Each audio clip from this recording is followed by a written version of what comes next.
2024 সালে এসএসসি শিক্ষার্থী বন্ধুরা, আমার ভিডিওতে তোমাদের সকলকে স্বাগতম। তো তোমাদের কিন্তু বৃত্তির ফলাফল প্রকাশ হইতে হয়েছে, তোমরা এটা সকলেই জানো। তো অনেকে হয়তো বৃত্তি পেয়েছো, আবার অনেকে হয়তো জানোই না যে বৃত্তি পেয়েছো কিনা। তো যারা জানো না তারা অবশ্যই নিজস্ব ওয়েবসাইটে গিয়ে তোমাদের বৃত্তির রেজাল্টটা চেক করে আসবে। সেটা কীভাবে করবে এটা আমার চ্যানেলে আপলোড করা আছে, তো সেই ভিডিওটা চাইলে দেখে আসতে পারো। আর যারা বৃত্তি পেয়েছো তারা কি করবে? তাদের কি কাজ শেষ? না, তোমাদের আরও অনেক কাজ রয়েছে।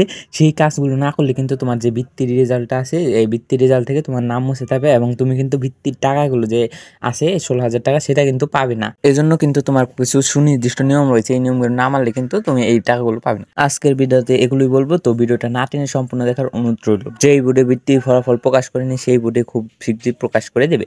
তো এখানে তোমার কিন্তু কিছু সুবিধাও রয়েছে, যে বৃত্তি পেলে সুবিধাগুলো একটু বলে নেই। যে তুমি যদি কোনো সরকারি কলেজে পড়ো, তো এই কোনো সরকারি কলেজে ভর্তি হতে হবে, সেই সরকারি কলেজে কিন্তু তোমার কোনো বেতন লাগবে না, তুমি বিনা বেতনে ওই কলেজে অধ্যয়ন করতে পারবে।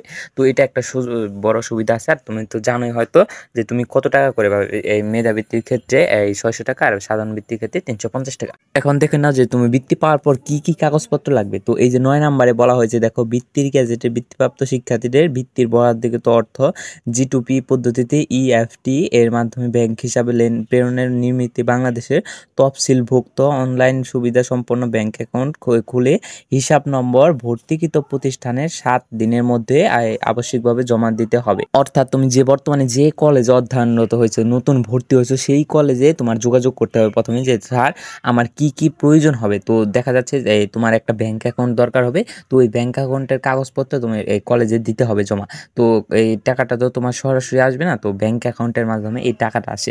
তো এই জন্য তোমার একটা ব্যাংক অ্যাকাউন্টের নাম্বার দিতে হবে এই যেই কলেজে ভর্তি হয়েছো। আরও কিছু কাগজপত্র লাগতে পারে, সেটা তুমি নির্দিষ্ট কলেজে গিয়ে খোঁজ নিলে কিন্তু তুমি জানতে পারবে।